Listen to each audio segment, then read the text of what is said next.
cynical, and totally political. This debt is Trump debt, it's COVID debt. Democrats joined 3 times during the Trump administration to do the responsible thing.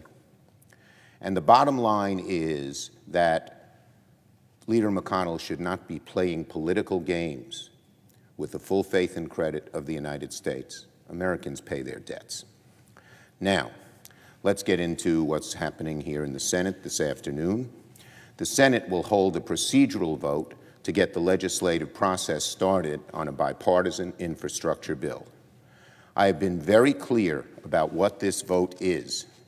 This vote is only the first step in the legislative process on the Senate floor. It is merely a vote about whether the Senate is ready to begin debating a bipartisan infrastructure bill. I have also been very clear about what this vote is not. This vote is not a deadline to have every final detail worked out. It is not an attempt to jam anyone.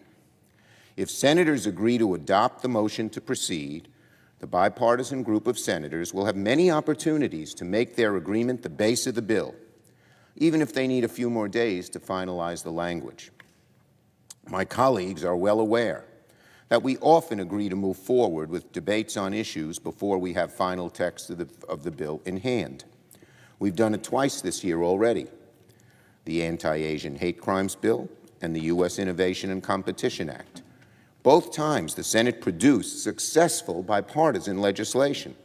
There's no reason we can't repeat that process here on infrastructure. We are now in the 4th week of negotiations since the bipartisan group of senators reached an agreement with the White House on an infrastructure framework. 4 weeks.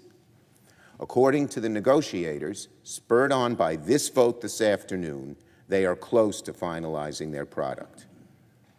Even Republicans have agreed that the deadline has moved them far more quickly.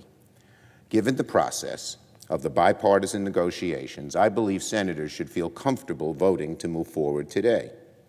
I know that since the vote was announced, or I know that since I set a date for the vote and announced it, my colleagues on both sides have worked very hard on finishing this legislation. I'm grateful for their work. We all want the same thing here: to pass a bipartisan infrastructure bill. But in order to finish the bill, we first need to start. So I hope my Republican colleagues will join Democrats this afternoon in voting to move forward on an infrastructure package. As Majority Leader, I have every intention of passing both major infrastructure packages: the bipartisan infrastructure framework and a budget resolution with reconciliation instructions, before we leave for the August recess. That's the schedule I laid out at the end of June, and that's the schedule I intend to stick to. Now, if senators had any doubt about the impact of this important work, they should be assured by a new report this morning by the chief economist at Moody's, Mark Zandi.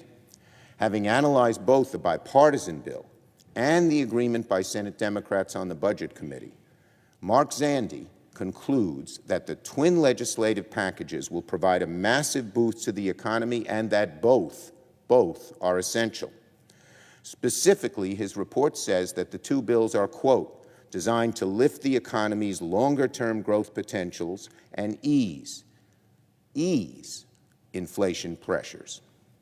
Again, despite the sometimes hysterical warnings about inflation from Republicans, the chief economist at Moody's concludes that those concerns are, quote, misplaced, quote, overdone, and that our two infrastructure bills are designed to ease, his words, inflation pressures.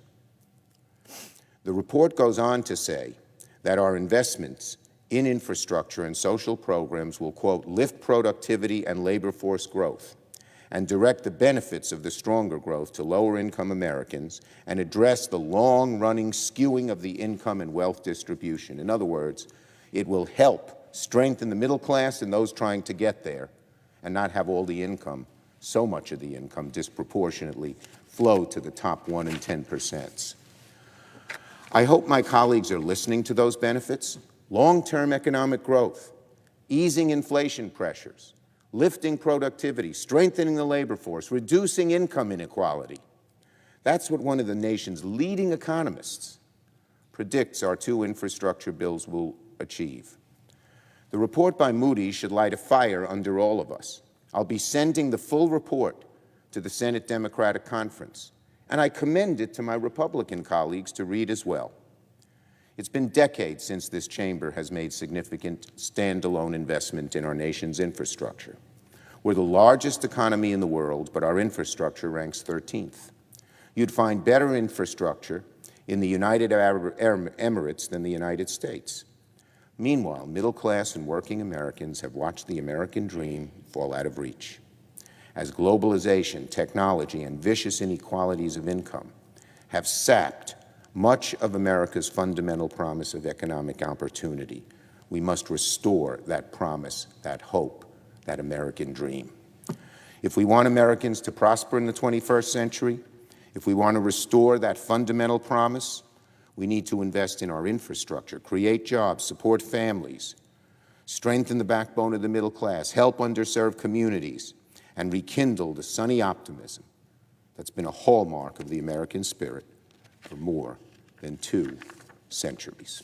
I yield the floor. Note the absence of a quorum. Clerk will call the roll. Ms. Baldwin.